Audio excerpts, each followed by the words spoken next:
Ladies and gentlemen, guys and gals, non-binary pals, and the technicolor rainbow in between, this is Modular Media Wrestling Podcast. And I got a little thing right here because I've got tired of looking like a goddamn ghoul in these videos. So just give me 1 second. There we go. Hey, now I look like I'm alive. Ha, perfect. So, with me as always is I'm Chris Boingo and Gaston. Hi, and with me as always is my tag team partner. The Vacuuminator, reminding you to support your local independent wrestlers. Bangarang, bangarang. So, I've gotten tired of saying Modular King of the Content Ring, so I figured that'll be my thing on this show hell for a yeah. while. I actually look alive and you can see me relatively well. Yeah, I'm just now seeing that because I'm watching it on the stream. I can't actually see Chris's video feed in our call because of the way we're set up. But your camera feed looks amazing now. I'm actually jealous. Yeah, see, now I have one feed to send out to YouTube, and I have another feed that you have, so hey, you can still see me Oh now. my god! I don't have to be looking back and forth. I can look right at Discord, which is in the same general direction as my camera. This is great! Technology! And hey, your face is right next to my camera, so it makes it 10 times easier. Ah, nice. Yep. But let me pull back up the YouTubes, so I can have the chat going, to an extent. But this Modular Media Wrestling Podcast, the podcast where we talk about the wrestling of the week that we liked. Oh, boy, What a fucking roller coaster of a week. very much so. Sadness, and then massive amounts of what the fuckery and elation. So let's go. Oh, my phone made a notification. I can't look at my phone because that's my camera. Wow. Yeah, so that's gonna be fun learning to deal with that Ignore. for right now, at least. So we got a couple things to talk about that you made a list, and I kind of added one or two things onto. So first, we got to talk about some being the elite. Some things happened there. I didn't watch, but I saw the thumbnail. Wow, third week in a row. Shit happens. I understand. But okay, I guess I'll give the rundown really quick. I was making a thing that might as well be a BTE sketch. That's true. We'll talk about that towards the end of the show. But the most important stuff that happened on Being the Elite this week was we had a bit of a promo segment from the iconic Matt Hardy. This version finally has a name. It's the iconic Matt Hardy. And he comes across the Young Bucks playing basketball backstage, and he's basically like, Bucks! That takes me back. It reminds me of when Stone Cold Steve Austin took his ball and went home. And I had to fill in for him at all those house shows. And I sold way more tickets than he would have because I'm so iconic and influential. Oh my God. Maybe I should take my ball and go home, and somebody at AEW can become iconic and influential like I am. Wouldn't that be great for your company? But I'm never going to do that because you need me here more than you don't need me here. Man, this is a very weird heel turn because it's just like, where did this come from? I'm digging it, but it's like, okay. It's interesting. Kip Sabian had a little bit where he was going around the backstage area asking people, particularly Brandon Cutler, where Leva Bates is because he's super embarrassed about having gotten beaten by her and really wants a video game rematch of some kind. And that's just a plot thread that's carrying through, but I figured it was interesting that they're still keeping up with it because it was a really great bit, and I'm interested to see where it goes. And then there was a tremendous bit where the Dark Order are in their lair, and John Silver's like, I lost my match. And Anna Jay's like, shut up, I lost my title match. And he's like, Anna. And she goes, Johnny. And they have a sass off for a couple minutes. And Colt Cabana comes in, and he's like, kids, settle down. It's a rough night for all of us, but let's just listen to what Evil Uno has to say. And Evil Uno comes in and he goes, guys. I know it's rough, but look on the bright side. As long as we have each other, it's always going to be okay. It was corny as fuck. They started hugging and cheering just off of that. But then the camera slowly pans back, and you just see Hangman standing right outside the door looking on with his glass of whiskey. The sad cowboy music is playing, and he starts to walk off, and then he almost trips and falls over a folding chair. Perfect, beautiful, lovely. It was great. One of the best BTE bits in a while. And then we had the main event of BTE this week. It's a little weird to be saying that now. But John Silver fought Trent in a match for the BTE Championship of throwing mustard packets like you get from a fast food restaurant into a tiny bowl at the end of a very long table. And whoever got it in first won. And it was seemingly impossible. So much so that they, at one point, moved the cup to the middle of the table, still had trouble getting it in. And Matt is like, all right, Nick and I have a flight in 3 hours. If you guys can get it in the next 5 shots, I'm going to give you $500. And then they didn't get it. And he goes, all right, move the cup closer, just by like a chair and a half. And if either of you get it in your next shot, I'm giving you $1,000. And John Silver got it in. God damn. And they showed Matt going on PayPal and transferring him $1,000, and John receiving it on his phone. And because of that, John Silver's PayPal email was out there on BTE. And then later that day on Twitter, he just tweeted out, yo, thanks to everybody who randomly sent me money today. God damn it, that's fucking great. So when they talk about the championship having a little extra money, I guess that's real. I mean, might as well be. That's fucking great. That, like, people could have fucking done shit with him and it's, like, been trolls, but, like, nah. We're just going to give this guy money. Yeah. I mean, when wrestlers don't have Patreons, what are you gonna do? Some do. I think Jurassic Express did for a bit. Mm-hmm. I mean, a wrestling promotion has a Patreon now. We'll talk about that in a minute. That's weird. Mm-hmm. I mean, I can kind of get it to an extent, but like, yeah. We'll talk about that in a minute because I know you didn't watch this. We have to talk about. I saw a picture of this. The continuing misadventures of Alexa Bliss and the Fiend, because Alexa Bliss had Randy Orton on her talk show, which is still a thing somehow. And Randy Orton's basically like, I have to sneeze. Hold on. Randy Orton said that? I would imagine that would piss off Vince McMahon. I said that, you fucker. I would imagine that would piss off Vince McMahon. Something fierce. Yeah, well, we're not big fans of WWE here, so we're all allowed to sneeze just whenever randomly in the middle of the show and also get boogies all over our beards. I mean, Brody Lee might have something to say.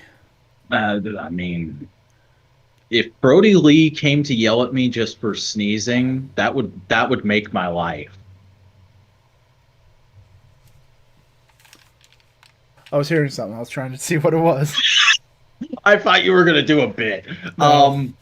But no, getting back to my point, like, you know, I have a history with the Fiend. I burned down Bray Wyatt's shack and then I posed like a sexy boy in front of it. And Alexa, you're getting in way too deep with this whole cult thing, and you're being manipulated by him. And I know you're out here trying to manipulate me for him, but I'm manipulating you. And she's like, well, what if I'm actually manipulating you? And then they do that back and forth for like a solid minute. It's the stupidest thing in the world. And then Randy goes, you know, I figured out something about the Fiend, actually. His weakness is you. And then the lights go out as he's starting to get up. And they go back on. And Randy's holding Alexa like bridal style, and the Fiend is going like, give me waifu, give me my waifu back. I want I'm my so waifu back, Randy Orton. I'm so And so glad I switched to the full screen of you just doing that.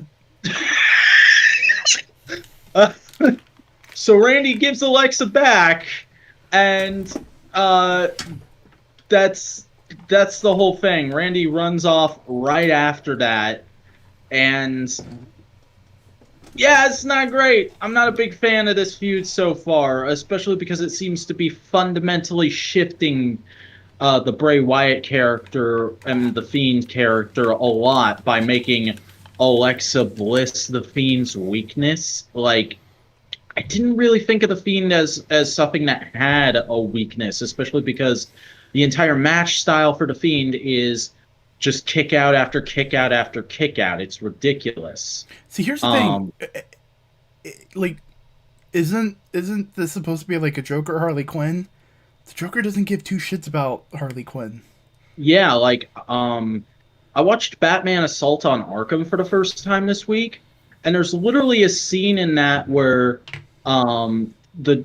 they run across the Joker in Arkham, and he's like, "Oh, Harley, so good to see you. I'm glad the bruise is healed." That's that relationship, okay? There's no actual love there, at least on the Joker's side. The only time there So, is in the White Knight verse. mhm. I think,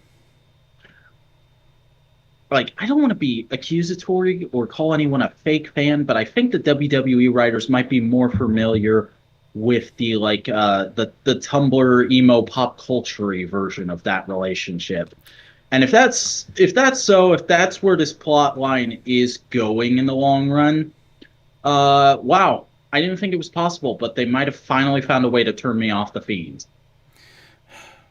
You know, the only way to fix this, have the Fiend go full Joker, and Bliss go full Harley Quinn, and have Cross come in as Poison Ivy. That would be a lot better than whatever gay storyline they were teasing with Lana and Liv Morgan.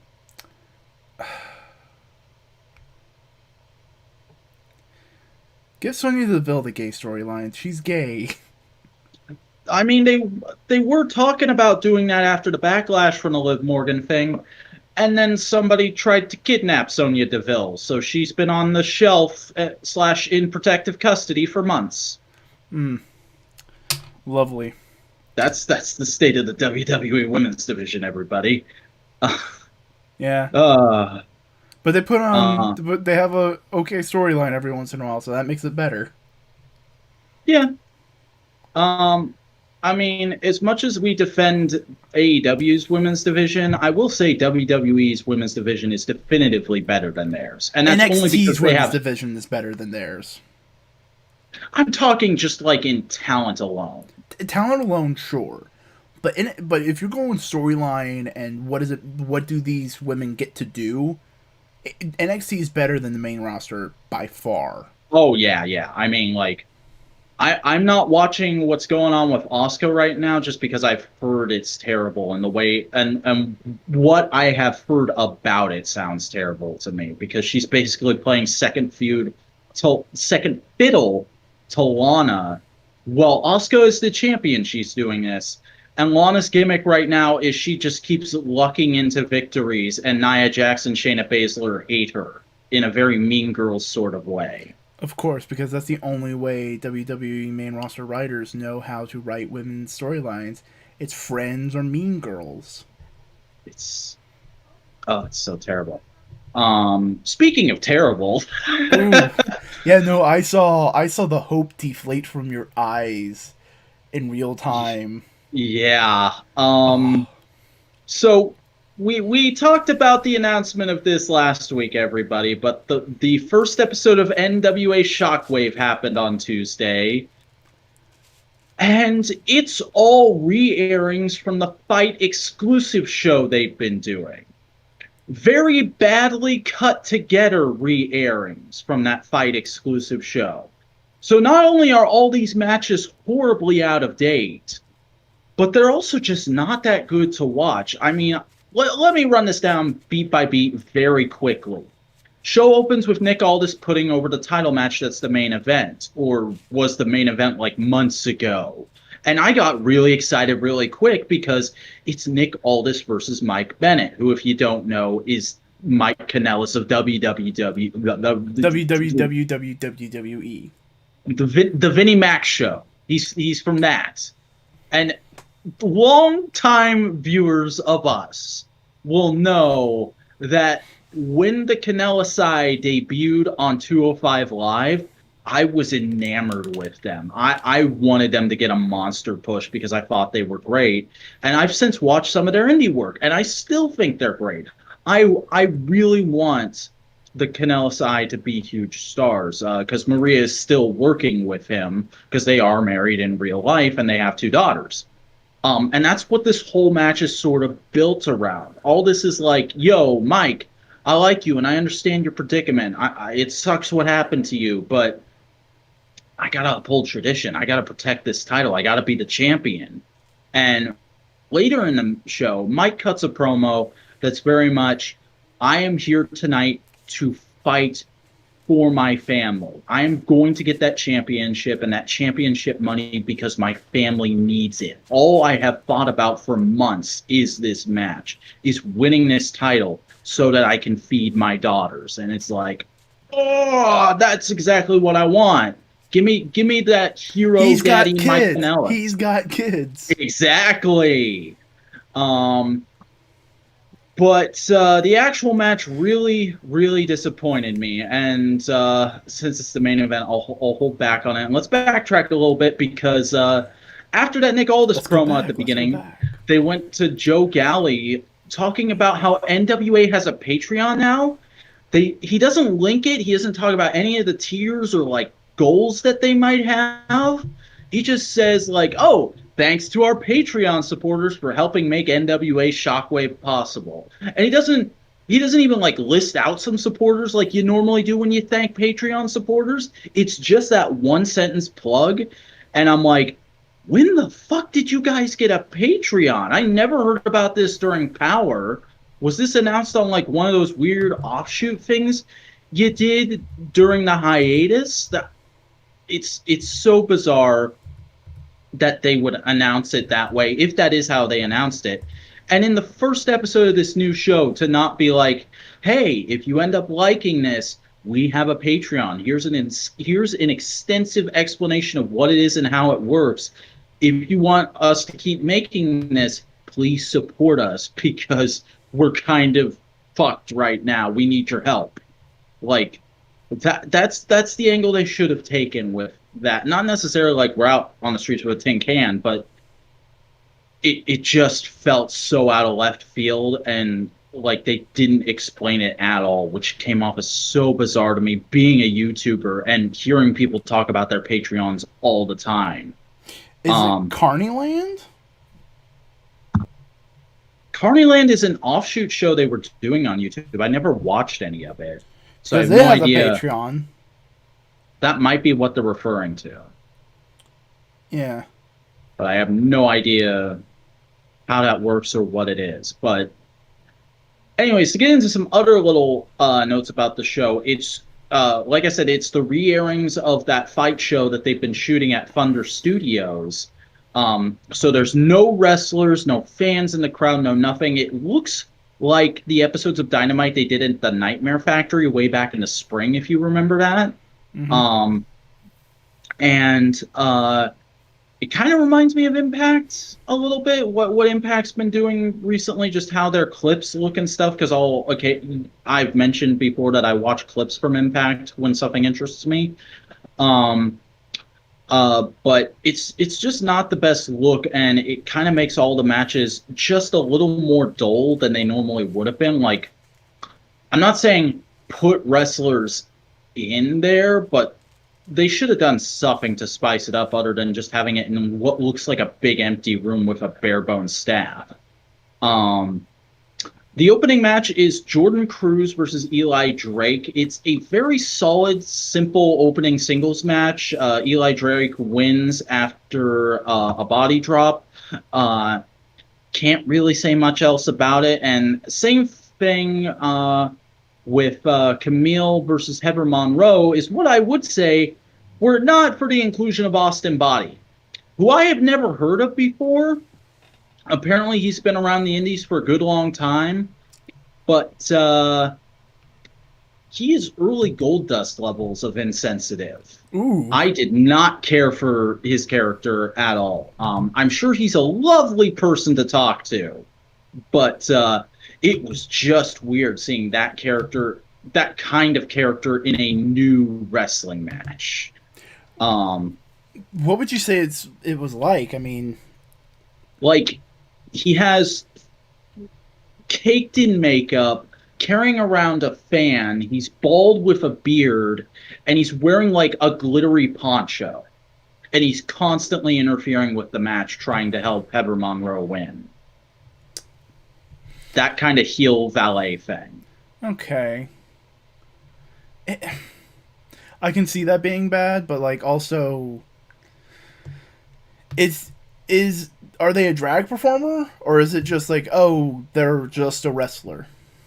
It might be that kind of thing. I didn't dig too deep, but it was. I mean, they. Because the first I thing don't I want to thought of was be. like, oh, like it reminded me of the Nobodies the way you described it. Might be. I don't want to be too big on like saying this was it's shit, because it's not like they ever cut in and went like, oh, look at this guy, he's so wacky and weird because he's not a straight guy. I presumably is the character, but it was just weird and distracting to have in the match, and it felt very out of place for the tone I knew NWA for from Power. I mean, that's fair. I mean, I'm not trying to say like, oh, we should defend it. I'm just going like, because I didn't see it, so I was just going like, okay, Yeah. I'm trying to picture it in my head. Because it probably wasn't like Goldust Tourette's era No, or not Goldust on in the that level. gag. I'm thinking like Gold Dust versus Roddy Piper feels. Right. Or Goldust saying, "Hey, I should get boob implants." I forgot about that shit. Wow. God damn it. But then the main event, Nick Aldis versus the Miracle Mike Bennett with Maria. That's a good nickname. Yeah. So this match was pretty shit. I'm gonna be honest. Do you think the match itself was shit or was edited shit? I think the match itself was shit because it felt like both guys were expecting the other guy to carry the match. Like, not in a they were being lazy sense, but they thought the other guy was supposed to lead, and it took them the entire match to figure out who was actually leading. Oh. And a lot of it was just slow, sloppy, and awkward. There was way too much interference with Maria, which actually ended up ruining the biggest spot of the match, because there's a moment when Maria is like threatening to go steal the title off of the table, and Nick Aldis is like, "Don't you fucking touch my title! Don't you do it, bitch! I'll beat your husband up more if you touch my title." And then Camille comes out and he's like, "Stop her from touching the title." And so we see Camille basically chase Maria Kanellis around the ring for a full minute and a half. And then at the end of that, Joe Galli just screams, "Oh my God, Nick Aldis just body pressed or crossbodied." That's what he did. He crossbodied Mike Bennett off of the stage. And then they hold on Maria and Camille for another 10 seconds before cutting back to Mike and Nick in a heap at the on the edge of the stage or off the stage, and they never show a replay. I'm like, well, clearly this was one of the big, awesome physical moments of your match, and you're not showing a replay. This is a re-airing of an old match. You couldn't have edited that in. It's weird. That's very weird. Mm-hmm. And the match goes on like that for a little while longer. They eventually get into an okay closing series of spots that ends with Mike passing out in the King's Leaf Clover, which ends the match. So probably setting up for a future rematch there. Uh, but unless it's gonna be look very different than this, I'm not gonna be watching it. In one night, I went from "fuck yeah, NWA's back" to well, I'm writing NWA off for a few months at least. Yeah. No, when they said they were going to try and be like 90s wrestling, I didn't imagine it being 1999 WCW. Basically, dude. Uh, And it just sucks because everyone involved I want to like. I aggressively want to like the Bennetts, I guess now. Nick Aldis is great when he gets to be great. Camille is great when she gets to be great. Eli Drake is always he was great in this. Joe Galli's a great presenter. It just so happens that none of it came together to work for this. Um so yeah, not going to be watching NWA Shockwave for a while, and because of Shockwave, I didn't watch Dark this week because I got like one match in, and I was like, all the joy for wrestling for me tonight is depleted. I'm just going to bed. yeah, no, I watched this one too. Yeah, Skies and Spirits is continuing, especially with what went on in the Battle Royale on Wednesday. Yeah, I was surprised about that. I thought it was over after that Dynamite match. I mean, there was a little bit of a screwy with the Dynamite match, so. That's true. But have you seen the clip of Gun Club coming out and infringing on Taz's gimmick? I did see that on Reddit the next day. That was great. It's fucking. It's so perfect. Mm-hmm. It's adorable. But sadly, we're not getting into really the fucking roller coaster. Pat Patterson died. Yep, it was announced Wednesday morning, and it feels weird to talk about it, us being at the age we are, but genuinely, it did kind of hit me for at least an hour seeing that news because It was Pat empathy. Patterson. It was very much an empathetic side to me because I was seeing all these people that I look up to and I like, and I go like, oh man, these guys are great. Being like very heartbroken. It's like, oh shit, this guy meant something to you. Yeah, because he's like one of the most influential people, not just in this generation of wrestling, but in wrestling in general in North America. I mean, he came to the industry in the 50s. He was an immigrant. He didn't know English for like the first few months of him being a wrestler. And yeah, I'm just regurgitating facts that like Dave Meltzer and other people on the Observer were talking about today. But like the guy invented the Royal Rumble. That's insane. He was the first openly gay wrestler. Dave Meltzer actually responded to a tweet because someone asked, "Hey, was he?" And he was like, "Not really, because there were several exoticos in Mexico." Okay. I was going off of Wrestle Talk there, but another thing they said, North America, and, maybe American, yes, yeah, probably. But like there were exoticos in Mexico, which if people don't know, exotico is basically lucha libre term for the best way to put it, kind of gender bendy, non-conforming, cross-dressery wrestlers. drag queens. Yeah, but it's like they aren't overtly presented as women. They are presented as feminine, but they aren't presented as like this is a guy pretending to be a woman, which is what a lot of the performative nature of drag is. They're It's a what Mike performative Stokely, femininity. they're what Mike Stokely would call weird sex perverts. Yeah, but it's more. They were also cool and badass, but there were a lot of gay men who did it. Okay. This is also my first time learning of this, so There's a couple. There's one Exotico. I watched like a mini documentary. One Exotico. He's been doing it for forever. There was one that did a lot of like hardcore stuff in California, and he was like I can't remember. Like he was called like the Unbreakable Gay nice. or something like that. It Um, was something similar to that. There's some Exoticos in Japan because Japan loves Mexican wrestling. But getting back to Pat, he was the first WWF Intercontinental Champion. Yep. I mean, it's technically bogus how he won it because the whole Rio de Janeiro tournament thing. No, he But totally won a tournament in Brazil. What are you talking about? but um, that's still a huge tick on your resume, and another huge tick. He's the oldest person ever to win a title in WWE because he won the 24/7 championship back on that Ross anniversary special thing. Oh, that's Um, cool. and just like he was Vince's right hand man throughout all of the 80s and most of the 90s. He's been there for so much and been so influential to so many people in that company and just in wrestling in general.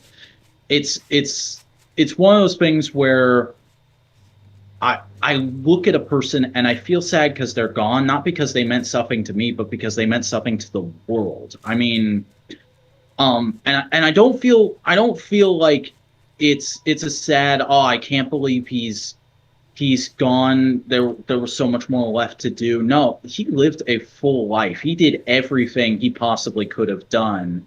And like WWE always does a great job with their memorial video packages. Might be the best use of My Way by Frank Sinatra I've ever seen. Yeah. It's very much like a Stanley kind of situation of like you see the age he was and everything he did, and it's like, nah, you go off into that sunset, sir. Mm-hmm. Yeah, We'll deal. You go off. yeah, just It's sad because, especially because, like, there was the Sammy tweet I posted in your Discord server, which is your Patreon bonus, right? yeah. For I was just trying to now, figure out how to fucking plug it, how to do it properly. But we talk basically we talk about wrestling in your Discord server. We talk about pretty much everything else in mine. So you can join my Discord server. A link will be in the his is description free. eventually. Yeah, no, mine's free because I'm a slut. But I posted the Sammy tweet. Sammy Zayn, Jesus fucking Christ. Were you gonna say Guevara? Probably. But like Sami Zayn tweeted out about how the first time he won the NXT champion, Pat Patterson came out and picked him up, put him on his shoulder, and he was found out, like, Pat was told, no, you can't go out there, and he's like, fucking watch me, I'll go out there if I want. Yeah. He seems very much like the other granddad of contemporary wrestling, just like Dusty was. He's the unsung granddad of contemporary wrestling Because everybody talks about Dusty, and the Pat just kind of seems to be like, not more in the background, but just kind of like going like, yeah, no, Dusty, you can go do that. But like, no. You know what they should do for the next Royal Rumble? Call it the Pat Patterson Memorial Royal Rumble. Yeah, maybe like put up a. Oh, this is such a WWE idea, but I would not be surprised if there's a Pat Patterson Memorial run of WWE Shop exclusive Intercontinental title replicas of the original Intercontinental title. I could see that. That'd be a cool thing. Mhm. That'd be dope. Well, yeah. It's sad that he's gone, but like, he left a very vibrant career, a very important, impactful career as being one of the most prominent openly gay men in professional wrestling. That without him, we wouldn't have Sonya Kiss, we wouldn't have Sonya Deville, we wouldn't have the one member of the Acclaimed, the one that doesn't rap. I don't know them well enough yet. Sorry. He has a YouTube channel with his boyfriend or husband. I didn't remember. Oh, that's cute. Yeah, it's adorable. I didn't watch anything. It was just like, oh, that's cute. Doesn't look like any kind of content I'd like, but oh, it's cute. But like he made it not. I don't want to say he made it okay because there was still probably a ton of homophobia throughout the years, but it's very much like he planted the seed. which sometimes that's all you can do. Yeah.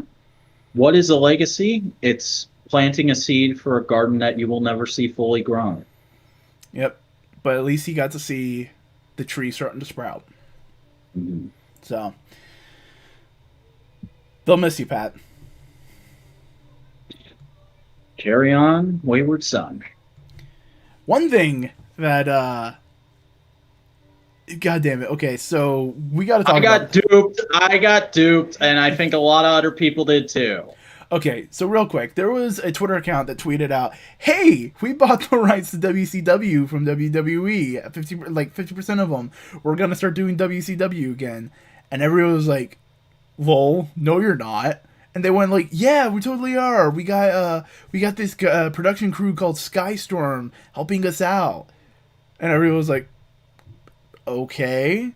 And then like a half a day later, people were going. Skystorm made a statement. It's like, we're not doing WCW. Where did you get this idea?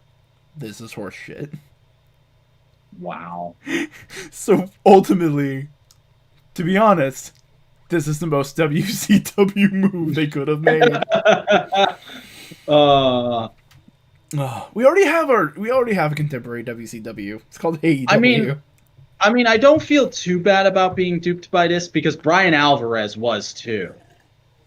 His fucking reaction to the thing was, well, I guess person isn't going to be involved in the WCW reboot then. Man, this is just fucking hilarious though, because it's just like, no, we're totally doing it. We have nothing to do with this. And I looked on their Twitter, like, I haven't seen it recently, but like there was nothing. It was like they hadn't talked about it whatsoever. Let's see. What's their newest tweet? I'm looking it up real quick. WCW World Ride.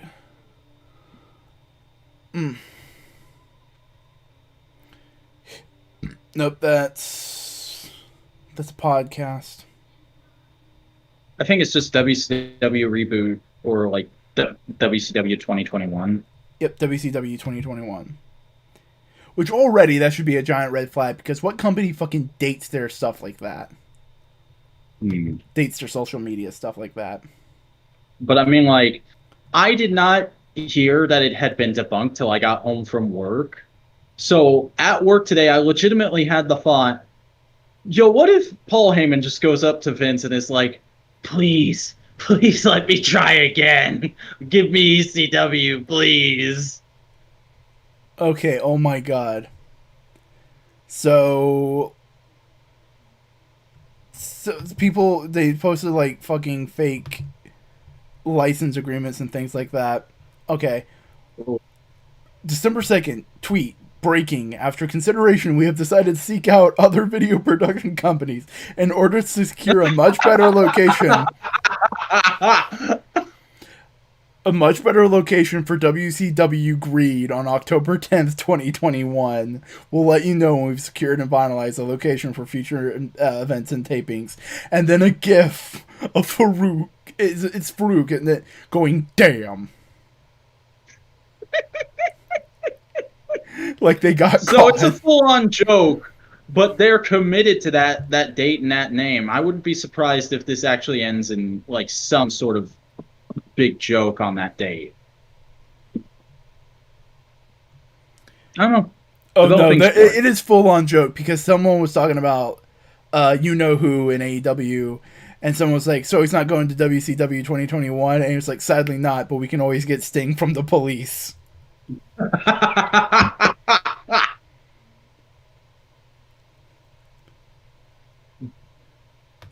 Oh my god.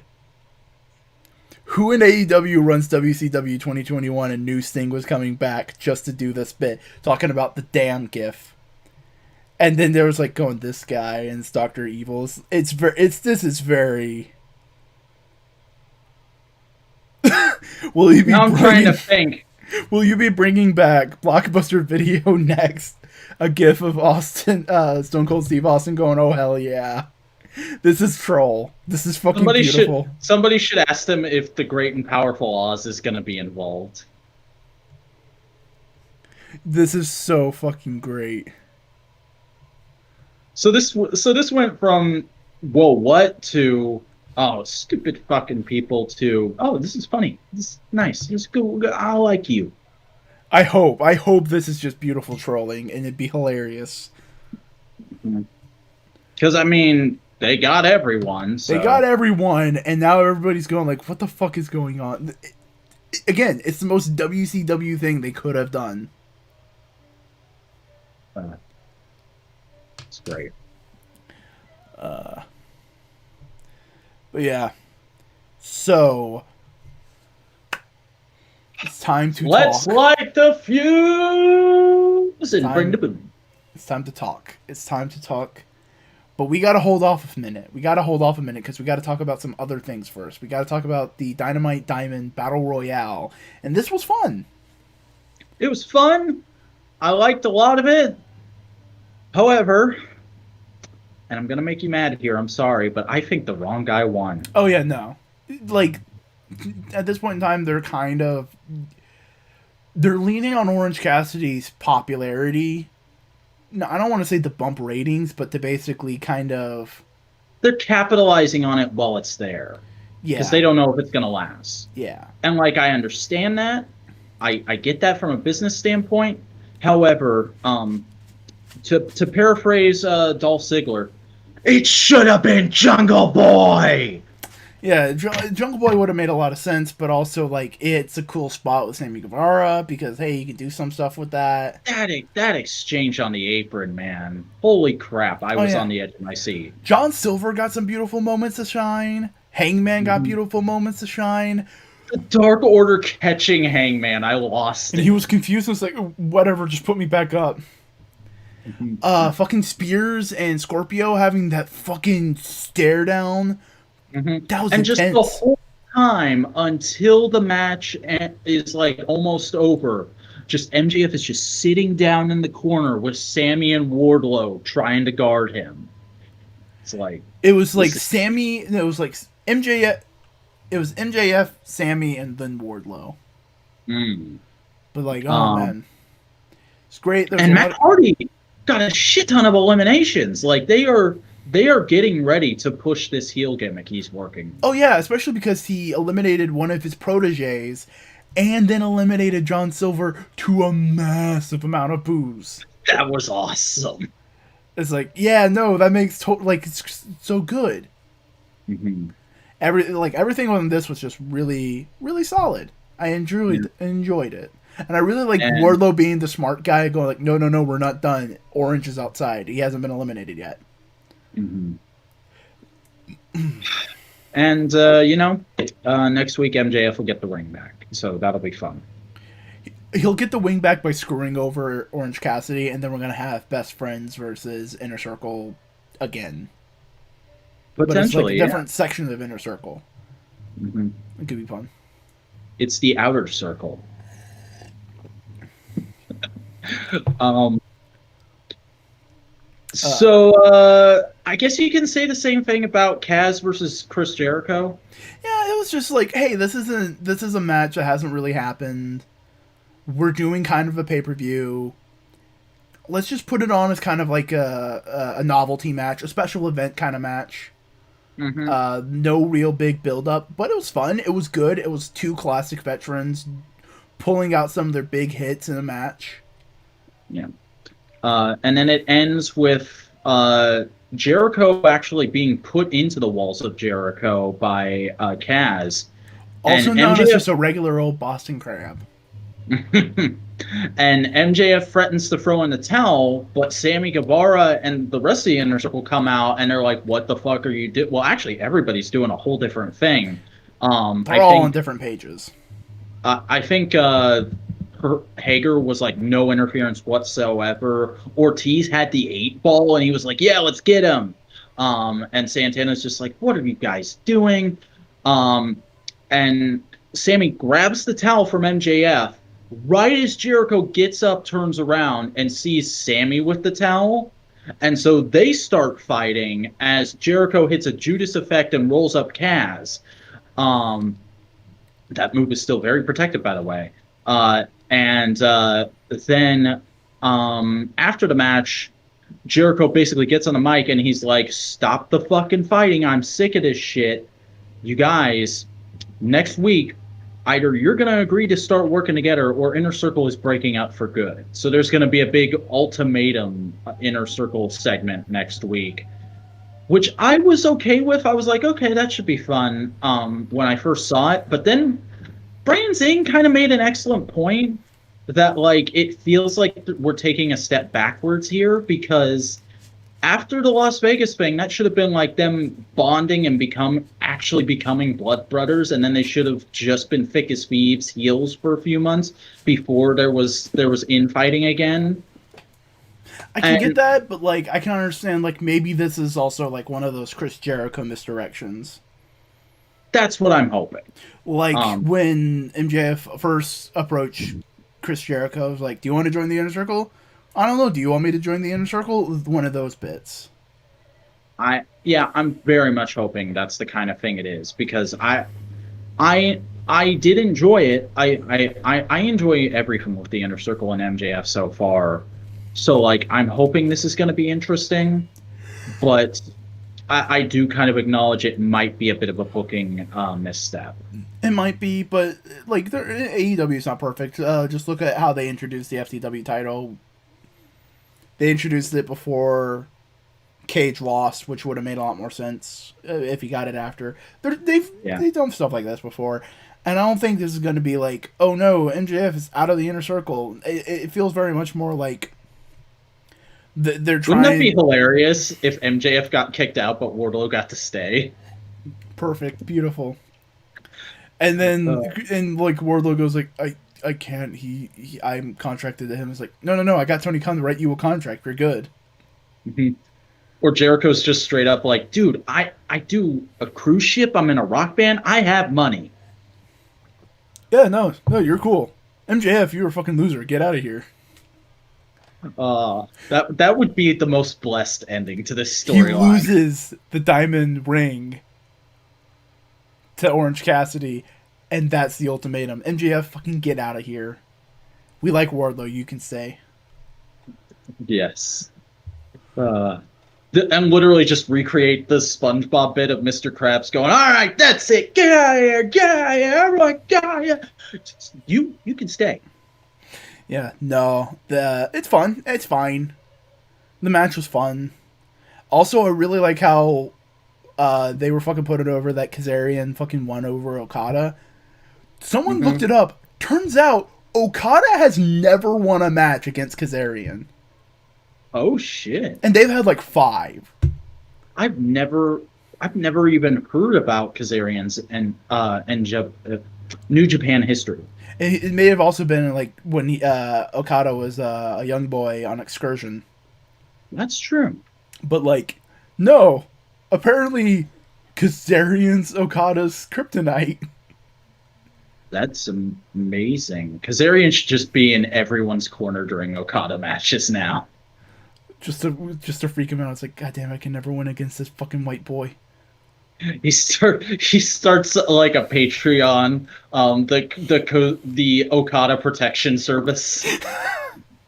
That's his new gimmick when he has to retire.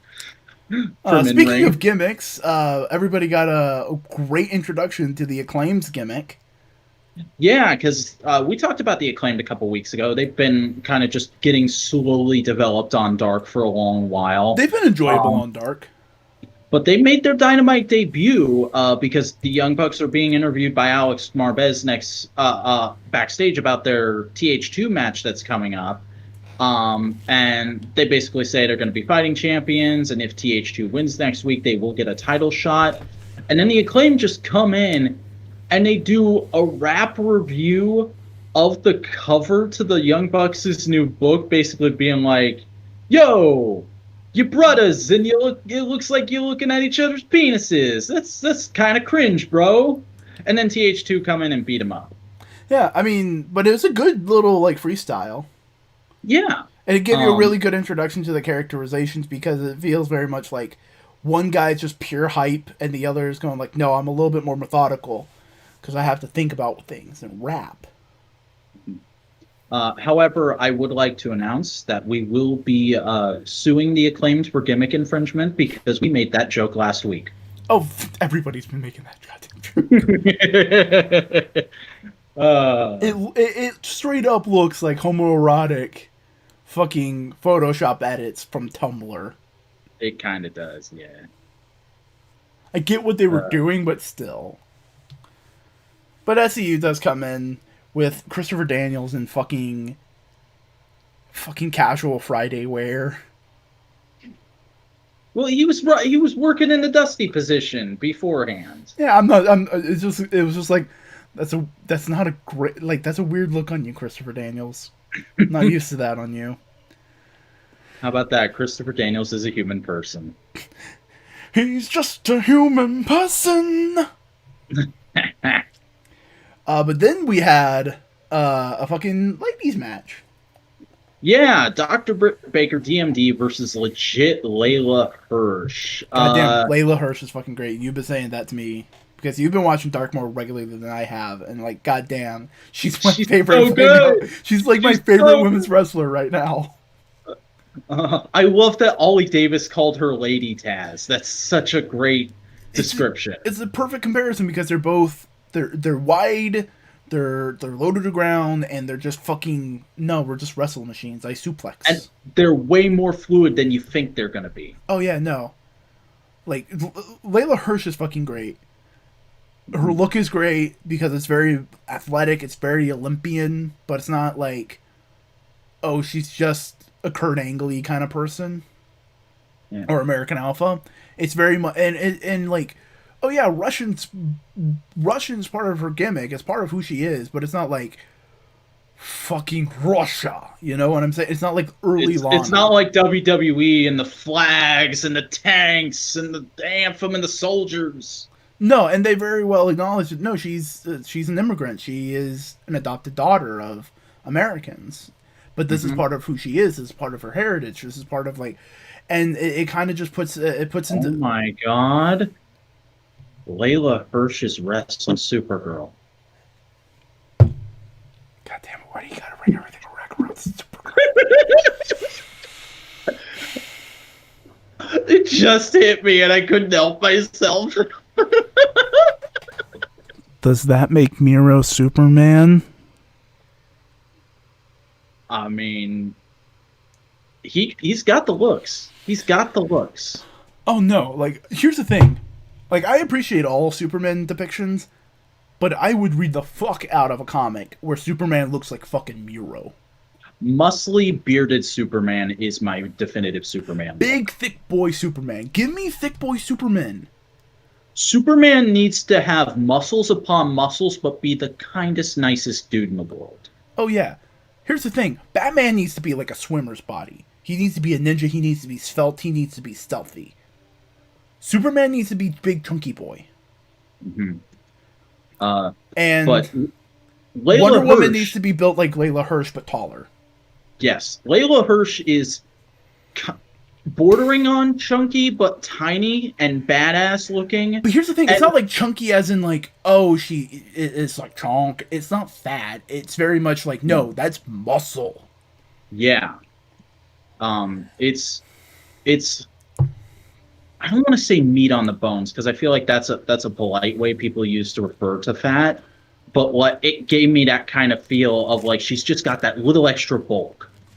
Yeah, which for a better way of putting it, the women's division in AEW tends to be a little bit more featherweight. Mm-hmm. They tend to be more lighter, acrobatic, more jumpy in the air. Having this one of these kind of ground and pound women, fucking brilliant. You no longer have to ask, where's the beef? No, she's fucking great. She's and it's great that they debuted her against Britt Baker, one of the tallest, skinniest ladies on the roster. Yeah, it's such a great contrast. Especially because like Britt Baker is basically their biggest heel, biggest traditional heel. I'd say their biggest heels are like Baker, Nyla Rose, and Abaddon. Yeah, but like Nyla Rose is a different kind of heel, more contemporary style heel, and Abaddon is Abaddon. But Britt Baker's very like traditional The Miz, Honky Tonk Man, Million Ain't I Dollar great? Man. That kind of like heel, which is always a great classic character, but like She's a personality before she's a performer. yeah. But having Layla Hirsch be pure athletic, no fuck you, I out wrestle you, and having the match basically be Britt Baker getting into the one hold she can't escape from. Mm-hmm. That was great because like Layla Hirsch was out wrestling her the entire time until Britt Baker was able to get that hold, and that was just it. Which is brilliant storytelling. Because it shows a little bit of the inexperience of Layla Hirsch because he's still pretty new to this. Yeah, because Britt does win by making Layla tap to the lockjaw. But then immediately after that, Thunder Rosa comes out and attacks Britt. And Layla Hirsch is like, what the fuck? I didn't even feel like the match was over, and you're trying to step on my thunder here, Rosa. What's going on? Also, Thunder Rosa didn't give a shit. She was just trying to hit Britt Baker. If she got Layla, she was like, I don't fucking care. It's Britt. Fuck Britt. Yeah. Which Britt also cut a great promo against Thunder Rosa earlier before the match happened. Was like, yeah, she doesn't even go here. Fuck her. It's good stuff. I mean, that's probably the only bit of Mean Girls I can like understand being in wrestling. It's like because it's like no, this is our place. Fuck you. Yeah. But that was great. Thunder Rosa looked great. Yeah, it's fucking good. But then shit went from 0 to 50. No. I'll be nicer. It went from 40 to 80. It went that's good. It went from 40 to 100 because goddamn, no, it went to 40 to 80 then to 100. Because we had Darby Allin and Cody Rhodes with Arn Anderson versus Team Taz. And this was just a classic tag team match because it's literally the classic story of the smaller guy is stuck on the other side of the ring and he keeps getting beat up. And his partner is just trying to bite his tongue and play fair and is just waiting for the tag. And then finally he gets the tag and he's a house of fire. And then he tags back after the other guys had a little bit to recharge. He hits his big move. They go home. Yeah, very classic, very old school style match. But goddamn, they played it off perfectly, especially with fucking Hobbs. Mm-hmm. Hobbs was like an MVP in this match. If people didn't think of Hobbs as like one of the best badass beefy guys on the roster before this, they do now. Fuck yeah, Hobbs is fucking great. I love his new character direction with Team Taz. Everything feels cool. It just so good. Mm-hmm. But then it all broke down into a big brawl as it tends to because Darby got the win. Yeah. And Brian Cage comes out and Taz comes in the ring and they got the FTW title and they're basically just beating the fuck out of everybody. I mean, Dustin and Arn try to get involved at one point. Arn took a bump. Yeah. A very light bump. A very like, you're an older man and we don't want to hurt you kind of bump, but a bump nonetheless. Mm-hmm. Good on you, Arn. But then every light in the fucking building went out. And I legit screamed because I never expected them to be able to do a visual like that at Daly's place. Like, I just thought it's too wide open, it's too outside, but legitimately the screen was pitch black for a couple seconds, and I was like, holy God, they did it. It helps that we're in, like, daylight savings time right now. That's like, true. I don't know if it's daylight savings time or what, but, like, it helps that that happened right now. Mm-hmm. Because, like, it was super dark. But then a video package starts playing. And it's shots of mountains and forests and winter. And it's you get, if you didn't feel cold before this video package started playing, you feel cold now. You feel a chill enter the air because AEW has been teasing it. Winter has been coming, but winter is here now, folks. But then you see and you know what else is here? You see a crow first off. It's like, oh, beautiful imagery. Crow. And then winter isn't the only thing that's here. The other thing that's here, and we're gonna do this together in 5, 4, 3, 2, 1. It's Sting! Sting! The oh my pure god. joy! Yeah. And Tony Schiavone going, it's Sting! Excalibur tweeted that he looked over and Tony was tearing up. Because, like, genuinely, yeah, Sting had a cup of coffee in WWE. Whatever. Here's the thing, he had, like, what, 2-3 matches in WWE? He never really went to WWE. He was the holdout of WCW. He went to TNA. Mm-hmm. And now he is in the new top dog, fucking going after the heels of WWE. Yeah. Goddamn, and it's great. And like just the idea of someone that alone, Team Taz ran. They let Sting. They were gone before he even got out of the tunnel. Yeah, but like no, they let Sting have his whole big moment. He went to all 4 people in the ring, and like he stared down 4 generations of wrestling. In order. People noticed that. He specifically blocked himself in order to do that. Because first he went to Arn, and then they had a stare off, and Arn's just like, God damn, it's just like seeing a ghost. Arn's like, I know I owe you $10 for dinner years ago. I'll pay it back when I have it. Damn it. And then he goes to Dustin, and it's very much Dustin's going like, God damn, it's the Reaper. Mm-hmm. He's like, he's after me. Like, that's the kind of vibe it was. And then Sting goes to Cody. And you don't see Cody's face, but there's an air of disappointment on Sting. And they say on commentary, like, Sting was one of Cody's boyhood heroes. Cody was a little stinger at one point. Cody is on record on saying that Sting was his favorite wrestler as a kid. Wasn't Sting also friends with Dusty? Like, in kayfabe? Mm-hmm. Imagine he was cool Uncle Sting. But imagine, like, Sting being disappointed that Cody went the direction of the Bullet Club. Mm-hmm. No, you saw how something like that tore down your father's fucking legacy, and then you make one your own? You do the same thing over again?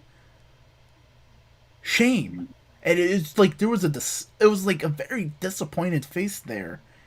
And then he goes to Darby Allin, the only one to like stand up to him. The only one but to look him he looks legitimately freaked out.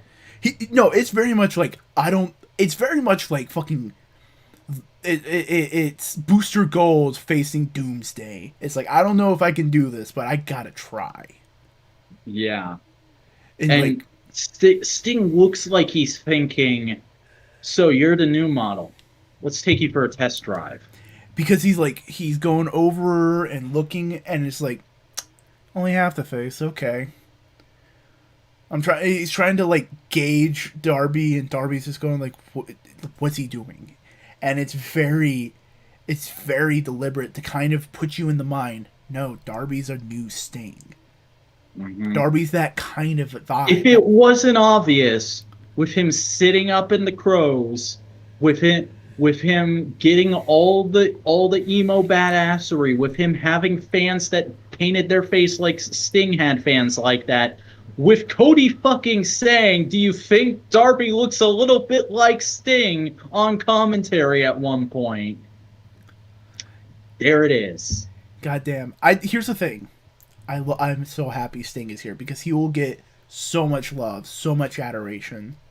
Like, if AEW ever has a Hall of Fame, he's the first member in. He's never wrestled a moment in AEW. He's the first one in. Because he's Sting. Mm-hmm.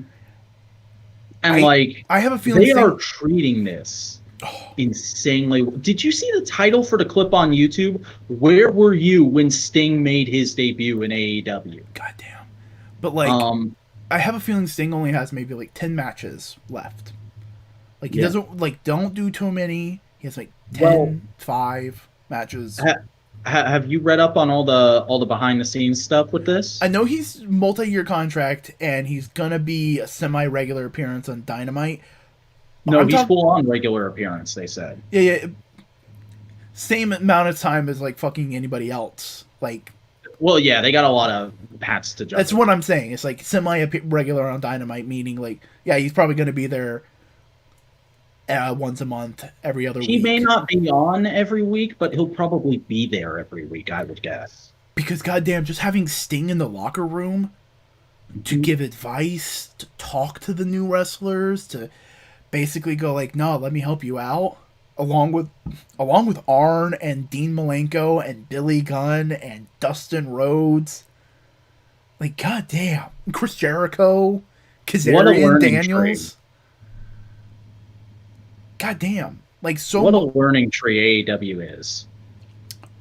And plus AEW's really got a good developmental system going on because they have Sean Spears' school, Cody's school, QT school. QT school, fucking Penta's new school in Mexico City. Oh, I didn't hear about that. That's awesome. Yeah, no, and the really cool part about Penta's wrestling school, it's also a troubled youth outreach program.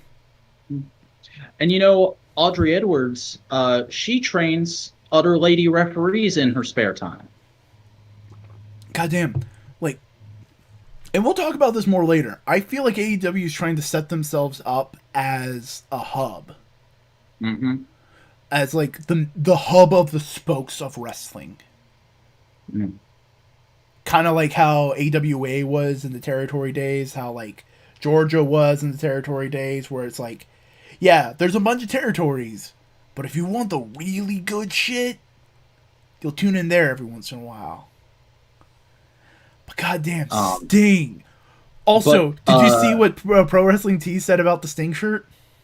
it broke their sales record in 24 hours. They knew they like were like no Sting for Christmas. Mm-hmm. And flipping again to talk about the commentary, they're immediately like, so there's going to be an interview with Sting next week. I wonder who's doing that. And Tony Schiavone's like, me.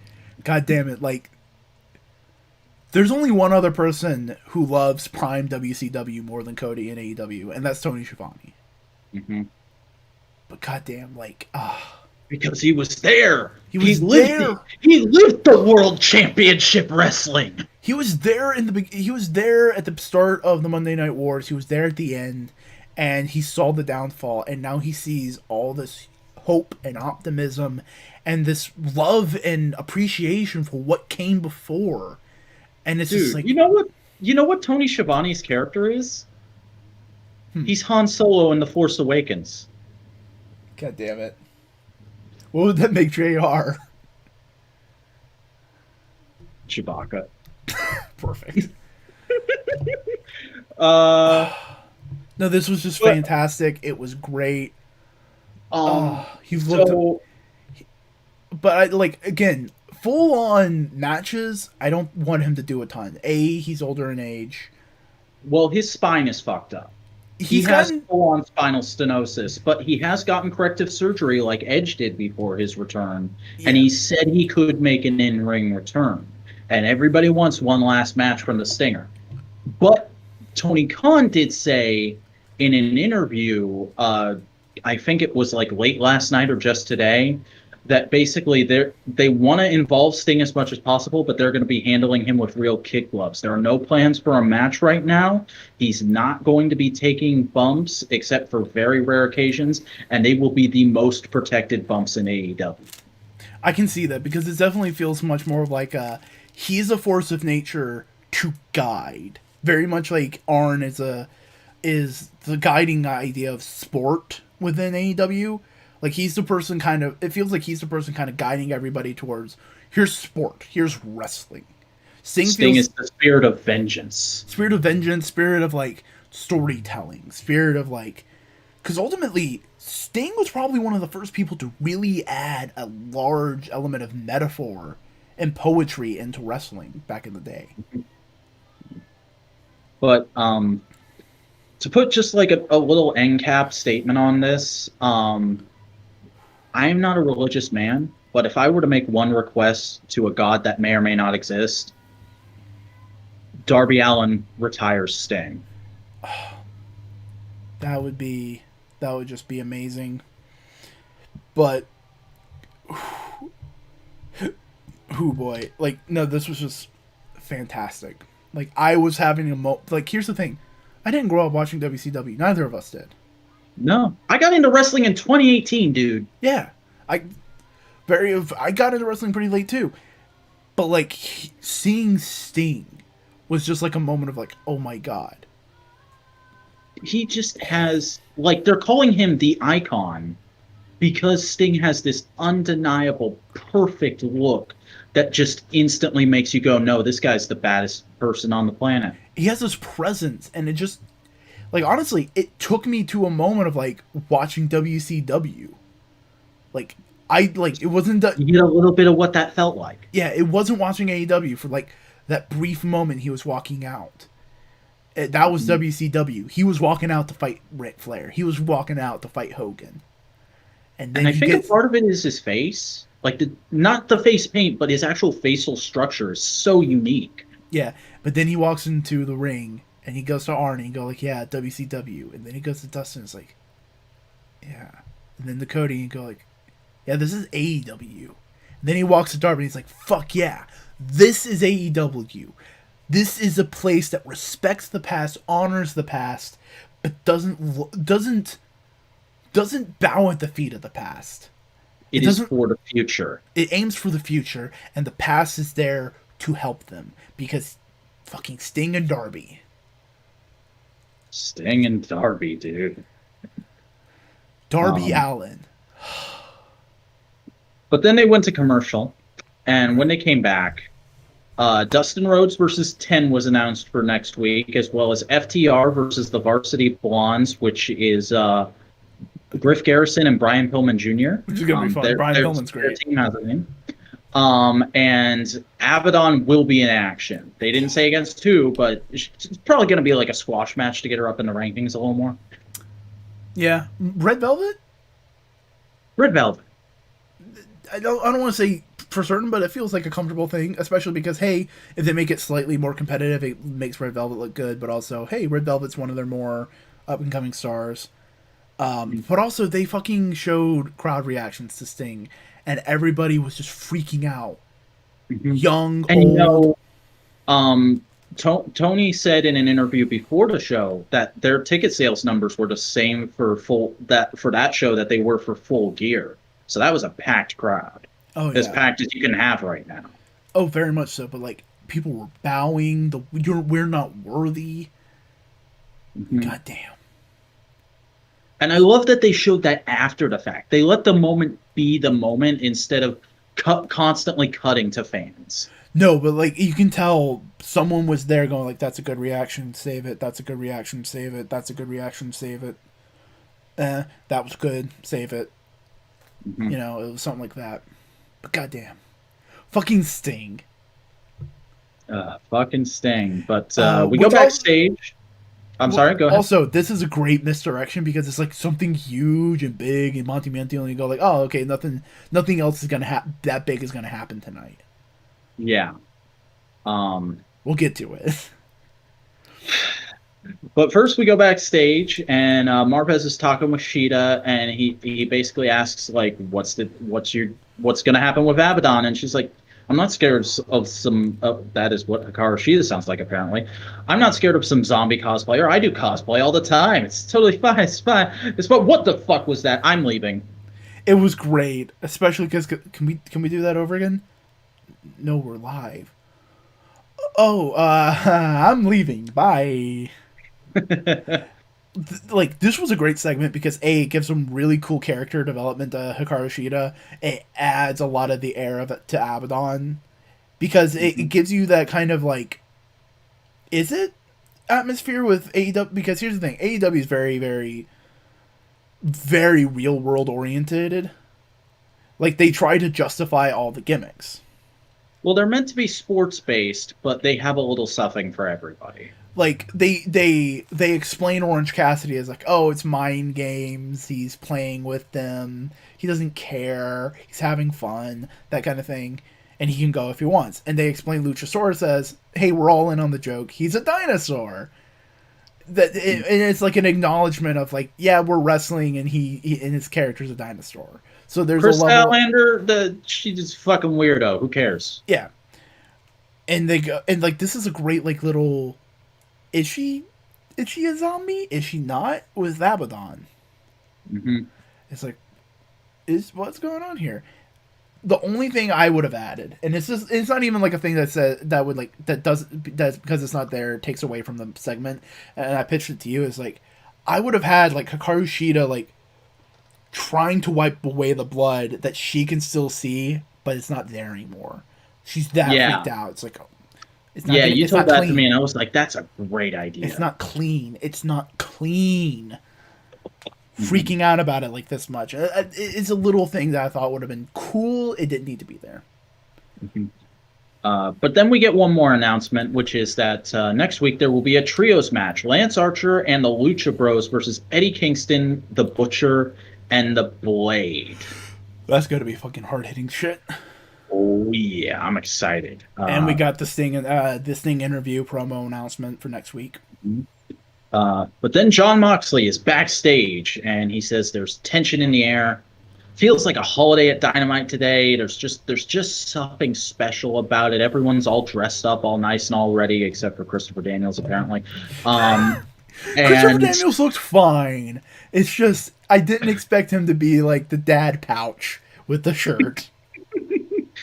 uh, but Moxley says a year ago everyone wanted to write what happened to him, so he bitch slapped the entire wrestling industry, and he and Omega were always destined to be rivals, and they're going to have a huge epic confrontation, like two knights having a sword fight on top of a mountain with lightning clashing in the background. That Photoshop that they put on Twitter looked terrible. I'm just going to be honest, but it's a cool visual. It's a cool idea. Yeah. Um, the stakes cannot be higher for this match. Boy, did he not know how prophetic that would be. But now it's time to make him go banana, which I didn't realize, but apparently was a nod to Pat Patterson. So Yeah. very classy. Because Pat Patterson had like a habit in his promos to drop the plurals. Mm, I think that was the thing. okay.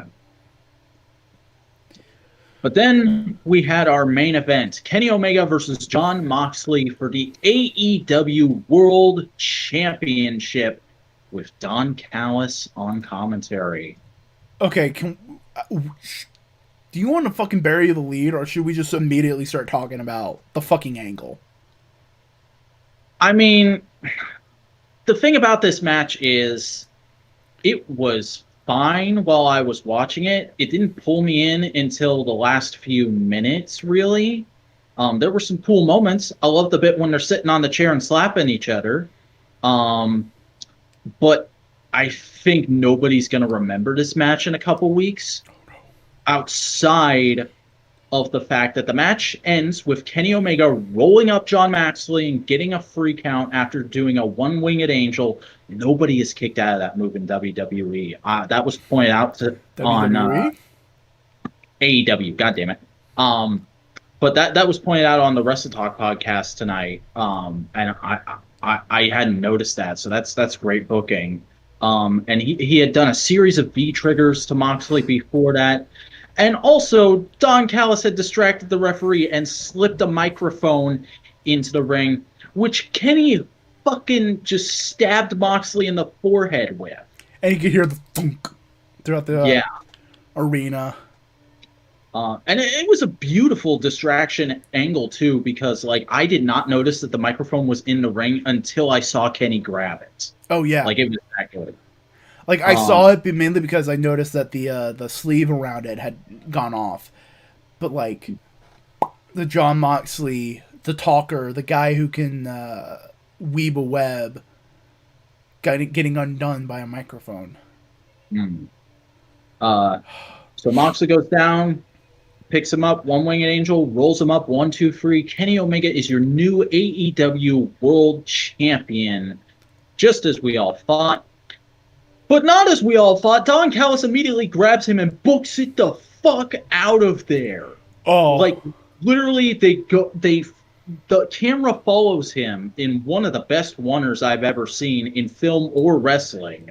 Just follows him. You see them go blaze past the Dusty position as Tony Khan gets up and is like, "What just happened?" What are you guys Or doing? and then they go backstage. Jerry Lynn is yelling at them. All the roster that's back there is yelling them. I spotted Michael Nakazawa being like, "Kenny, what the fuck?" Um, but they go back past the loading dock, and right to where a van is waiting for them. And Alex Marvez just jumps out of a pocket dimension and is like, "Where are you guys going? What's going on?" And he's like, "We'll tell you on Tuesday." But Dynamite's not on a Tuesday, it's on Wednesday. He should. One little nitpick about this, he should have said, "You're going to announce it on Dark? What the hell?" But Don Callis immediately goes, "Impact Wrestling, Access TV, tune in, bitch." And they get in and just fucking blaze off. God damn, like I was talking earlier, AEW being like the hub and everything being spokes is fucking beautiful and brilliant and everything like that. But god damn, we're gonna have to fucking watch Impact. Yeah, we're gonna. I mean, I watch clips of Impact whenever I see something that interests me, but I'm gonna watch the whole show next week. Oh, Because dude, I just want to see. I want to see how they work it into the format. Because supposedly they have everything up to January taped. but like, this is fascinating on multiple levels. First things first, Kenny tried to walk out the heel exit. Mm-hmm. And Callis says, "No, we're the good guys." Yeah, like that's a simple idea of symbolism that shouldn't be taken too seriously, because it's just mostly like, hey, no, this is the faster way to get to the car. Come on, Kenny. But it works on a visual storytelling way of saying like, no, they're the good guys, they're the heels, that kind of thing. But like everybody freaking out is like, what the fuck's going on? Like, and here's the thing, like everybody was a little pissed. It's like, oh come on, Kenny, you had to fucking cheat to get the belt. Fuck you. And then there was going like, where's Kenny Omega going? Where's Don Callis? No. No. You fucking screwed. Fuck you. It immediately Literally, Tony Schiavone is on commentary screaming bullshit. Oh. Screw job. Bullshit. Fuck this. Mm-hmm. And here's the thing. That's the only way they could have turned Kenny Omega heel. Is to have him literally turn his back on us. Because he's a founder of the company, and all the loving, passionate, dedicated fans want to like Kenny, even if he's a heel. Oh yeah, no. But now, next time Kenny's on AEW, he's gonna be fucking booed out of the building. Nuclear heat. Oh yeah. He fucking betrayed us, dude. Betrayed like so much, and like they went back to Jon Moxley, and the look on his face is like, that motherfucker. The pain, the sorrow is great. Juxtaposed with Eddie Kingston screaming that he wants to fight Lance Archer right now on commentary. It was probably to like keep the people in the crowd like happy. Mm-hmm. Be a little distracting there, but like, goddamn, like shit. What's gonna happen fucking Tuesday? I don't know, but I'm certainly gonna be there to find out. Impact's gonna have its highest numbers in years, dude. Oh yeah, no, dude, that's the plan. That was the idea. And there's all kinds of wild speculation going on about this. Like, Impact is that second TV show. It's gonna be moved to TNT. Is something I saw. People are already throwing out all kinds of dream matches for an interbrand warfare storyline. Which, you know what? I'll throw my hat into the ring. Brian Myers versus Cody Rhodes. Ooh, just to have a stupid who is Matt Cardona's best friend match. That'd be fun. Especially with Matt Cardona kind of being an AEW wrestler. I don't think he ever got the Matt Cardona is all elite thing. Mm-hmm. But like with that being a thing, and like, come on, Major Pod just becoming like an AEW Impact thing. It's kind of fun. Yeah. And I mean, like, FTR tweeted out, they just literally tweeted out the North and Motor City Machine Guns. Mm-hmm. The Young Bucks tweeted out a picture of them as Generation Me, and the Good Brothers retweeted it with like a beer clinking together emoji. Um, so you know this is going somewhere. Either at Beach Break, which is their new name for Bash at the Beach, Hmm. and that's going to be their next big pay-per-view like event, or at Revolution. I'm I'm sad they can't expecting use the card to just be champion versus champion matches. the WCW, the WWE. Just kind of go like, hey, you can't use Bash at the Beach. I think it's you. We don't want you to use Bash at the Beach, even though you have the rights to. So they're just like, well, we don't want a legal battle, so we're just gonna call it Beach Break, but it's all gonna look the same. Oh, that's a shame. Mhm. No, but oh my god, dude! Imagine a unified champion, a unified North American champion, AEW heavyweight title, Impact heavyweight title, AAA heavyweight title that Kenny Omega already has. Yeah. Oh man, What if he just comes in on Tuesday and bulldozes Moose and takes the TNA championship? god damn. Um, Flipping. Somebody said like this is how you get to Blood and Guts. Do a Blood and Guts match, Team Impact versus Team AEW. That'd be fun. Sammy Callahan and John Moxley. Oh, Oh man. And here's the thing: people are going like, this might be the thing that helps get AEW in with New Japan. mm-hmm. Because Don Callis still has some connections in New Japan. But if like they can go like, yeah, no, we're a territory system. Hey, New Japan, do you want to be part of this new territory system and just kind Mm-hmm. of work with all of us instead of just Ring of And Honor? could you maybe get ROH in on this too? Maybe ROH? I don't know.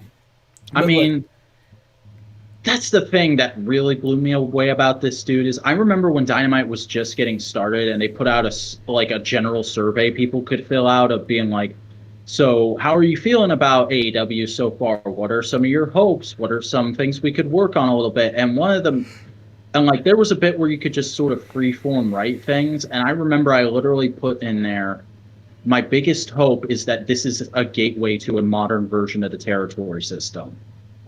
And we're there. We're at the doorstep. Because because NWA, AAA, Impact now, there's a couple others that are I'm pretty involved. sure CMLL works with AEW every once in a while. Hmm. We need a European territory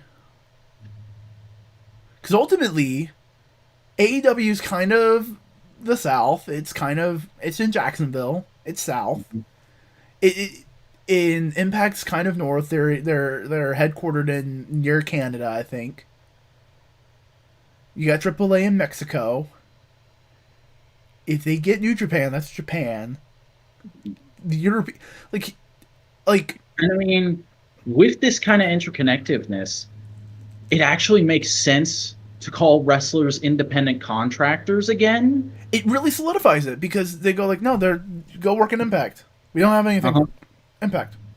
And it also means fucking Andrew, unless WWE starts playing ball with some other people, which is never going to happen as long as there's breath in Vince McMahon's lungs, Andrew Yang can just fucking go after WWE and leave everybody else alone. Oh no, this is very much like a protection thing because they're going like, no, you guys are genuinely independent contractors. See, look, all of us promotions, we're working together. You can go to any one of us. We're not gonna bat an eye. We're not gonna care as long as you make the dates that you sign with us.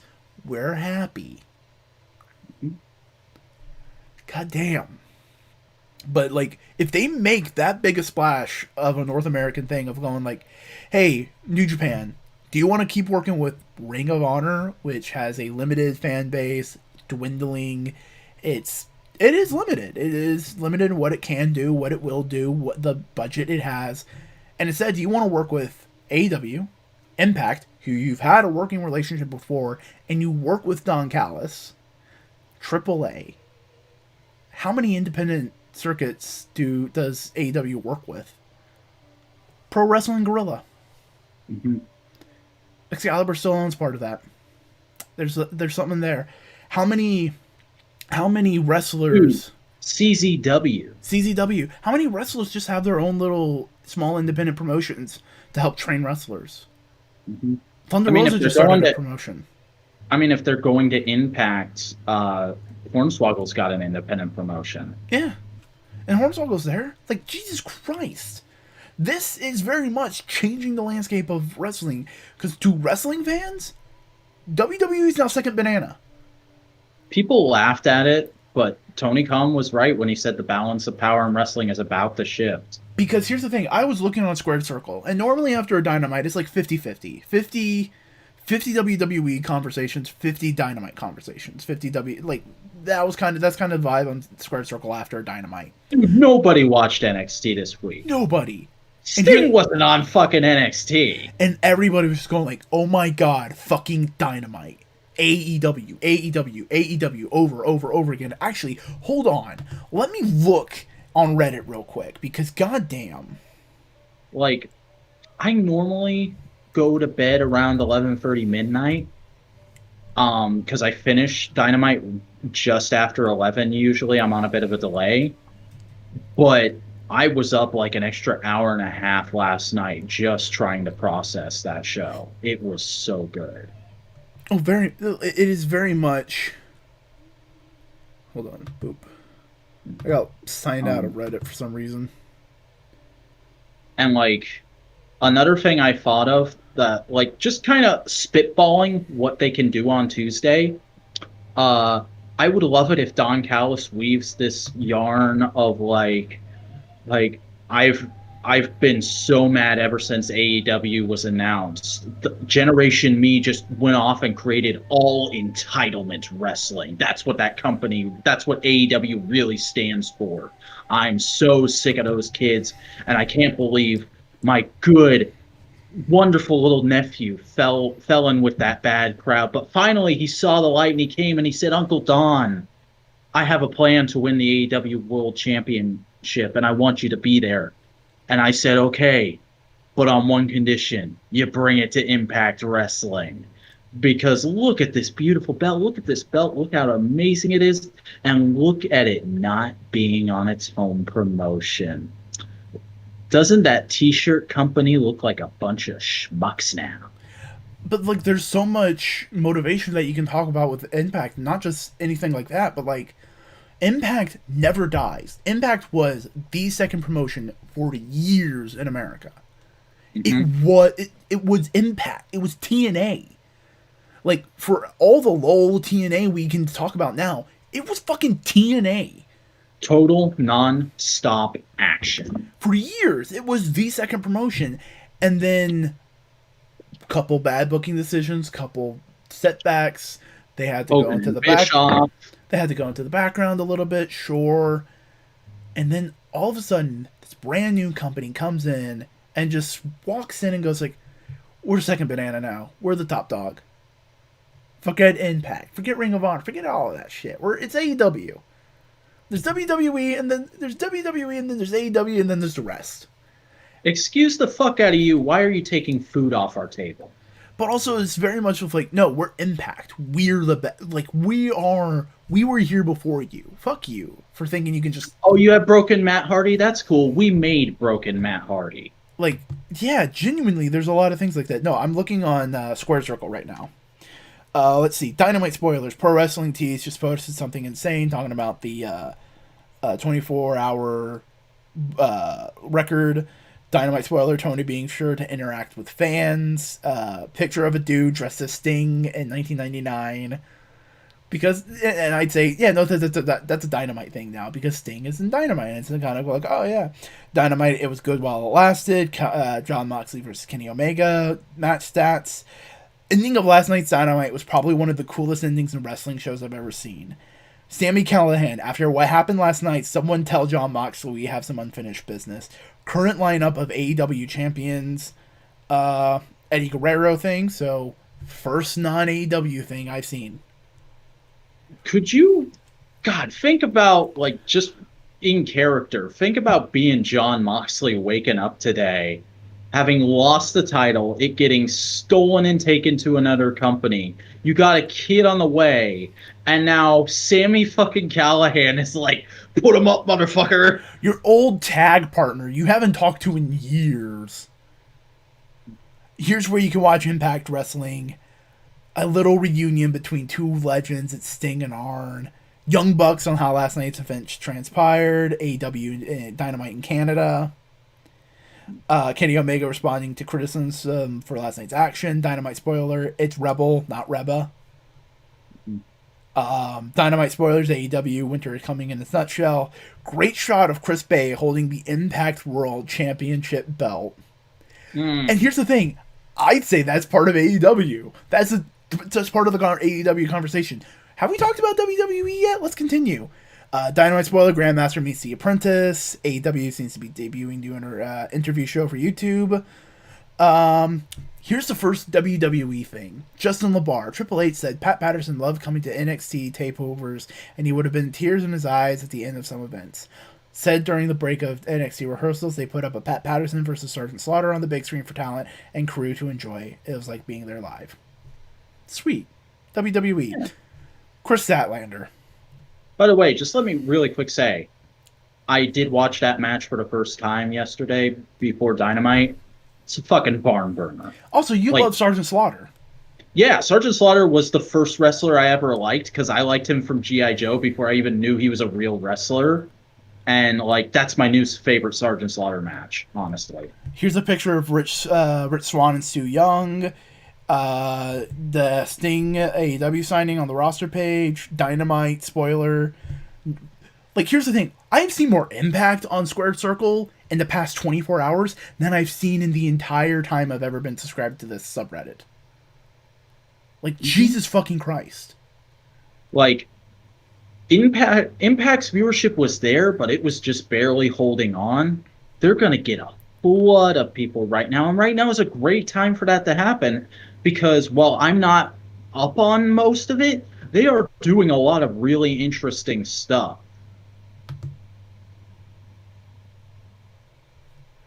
Jesus fucking Christ. They're so, AEW,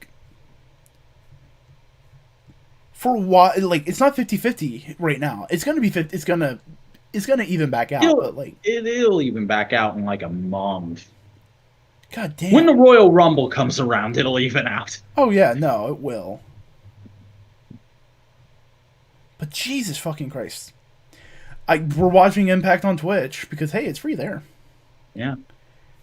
And they're putting, from everything I've seen, it seems like they're trying to put on a really impressive show for that Impact to kind of go hey, viewers, this is what we're doing on Impact right now. They're doing the best they can without having a crowd there.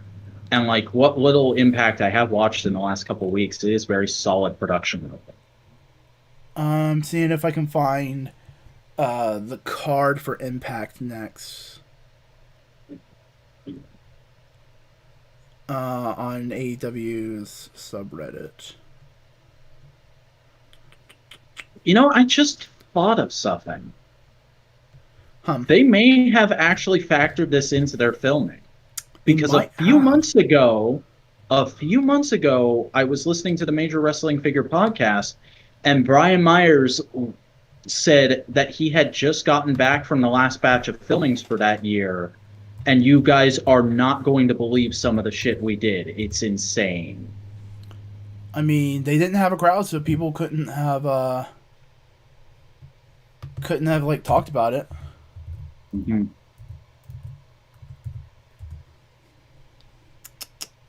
Impact Wrestling. Good lord.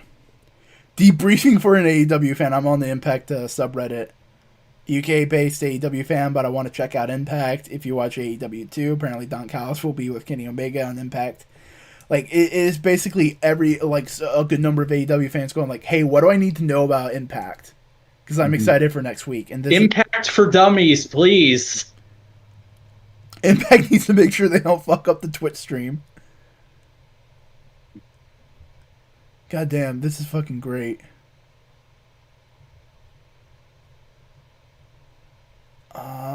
Nope, 7 days, 6 days, 1 day.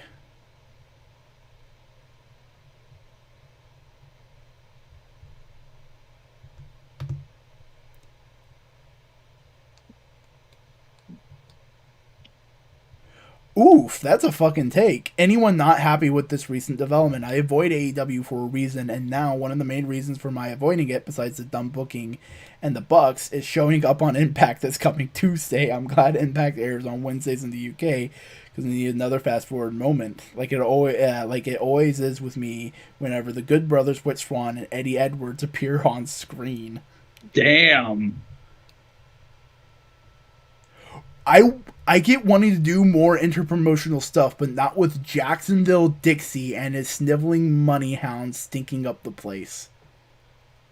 Fuck. This guy, Jesus. I mean, I've seen people trashing certain lower card members of the roster in AEW before, but I've not seen that kind of blatant hatred for Tony and the Bucks. That's amazing. Jesus fucking Christ. But we're kind of going on a little bit here.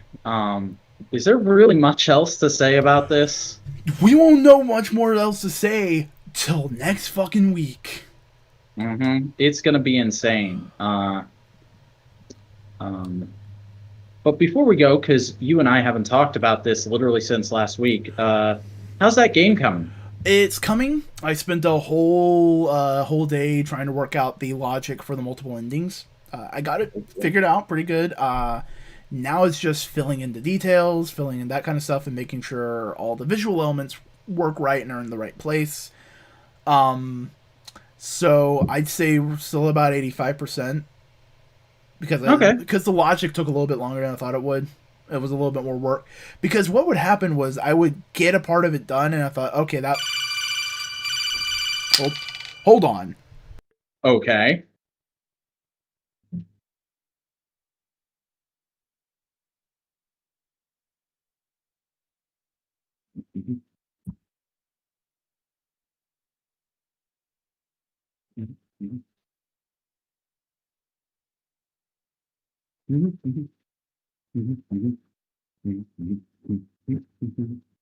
I am on hold. I am on hold. I am holding on for Chris. I'm holding on. Just wait until he gets back. I am holding on. I am holding on. I'm waiting for him to return. I am holding on, holding on. Just waiting, just waiting right here. Waiting for Mr. Chris Gaston, known as the Boingo Rider. He is taking a phone call, but he will be back soon and will probably wrap up the show. Yeah, we'll wrap up the show. We'll probably plug all our shit and then we'll go home. It'll be a quick thing. Just a little bit longer. You gotta hold on while we wait for Boingo so we can wrap I'm back. up the show. Hey. No, family just came up with the idea for having beef pot pie tomorrow for Legit. Okay. No, I think that's about it until we fucking watch Impact next week and figure out what's going the fuck on. I'm interested to see what BTE is going to be like, if they're even going to acknowledge this shit. But yeah. So why don't you give everybody your shit? Hi, the Vacuuminator, a YouTube personality that's been in the game for almost 8 years now, and I'm getting ready to actually wrap up a big chunk of my career by talking about a little thought that's been stuck in my head pretty much since 2012, and that's what if Power Rangers Megaforce was good? I'm doing my own rewrite of 10 videos ripping apart. It's been a long time coming. I teased it back in those videos because that series was originally supposed to be 12 parts, with the last two being these videos that are coming out later this month and next month. So if you want to see that, go check me out at youtube.com/thevacuuminator. Follow me on social media to keep up with updates on stuff like that. I'm on Twitter at the Vacuuminator, and I'm on Instagram, the_Vacuuminator. I post figure photography and stuff like that there, though I did just today announce that I'm going on hiatus for just a little bit until I can get a real handle on these videos and be sure that I'll be able to get them out on time. But that's everything for me. Alrighty. Hey, howdy, I'm Chris Boingo and Vac, Gaston. Hold on. There we go. Fix the camera. That's my switch. I do video essays and editorials on a variety of subjects, including anime, tokusatsu, movies, music, anything I like. If you want, you can follow me on Twitter at Boingo_Writer. You can follow me on Instagram at Boingo_Writer. And you can join my Discord server. Link to that is somewhere around here. And I haven't streamed on Twitch, but you can find me on Twitch at Boingo Writer. And yeah, this has been Modular Media Wrestling Podcast. And goddamn, there's a lot of wrestling. So much wrestling. So much wrestling. Jesus fucking Christ, I'm exhausted. And now just imagine next week. Oh my god. Are we going to talk about the full card, or are we just going to talk about whatever the fuck Kenny and Don do? If we like the full card, let's talk about the full card. Okay, so I'll write it down as I go like I do for Dynamite. Yeah. God damn. Remember to tune in on Fridays to see the Local Fanboys. What's the next episode? I don't remember. We do it kind of ahead. The original True Grit from 1969. No, the next episode that these people would be seeing. What's the next episode coming Edge out? of Tomorrow. There that we is go. Edge of Tomorrow. That Analytical Fanboys is coming out tomorrow. Sorry, my head. That feels like we recorded that a million years ago now. It's fine. But yeah, go watch that. Go like and subscribe to this channel, Modular Media. Go like and subscribe to Boingo Writer, to Vacuuminator, to Cody whenever he makes a YouTube channel. Cody's not here. He doesn't watch wrestling. But this was Modular Media Wrestling Podcast, part of Modular Media. Modular Media is a creative cooperative where basically three of us, currently the only members of Modular Media, all own the channel, all own the idea of Modular Media as a entity, as a company, as a brand. And we all work together to make creative content. Brand! Work together to make creative content, including podcasts like this, our own independent shows, and a variety of other projects, like the video game that we talked about earlier, Dream Johnny, the first game of ModMed. Because I wanted it to sound like a goddamn like Capcom, Konami, Nihon Falcon. Because I'm a weeb. But till next week, where we talk about AEW Dynamite and Impact Wrestling.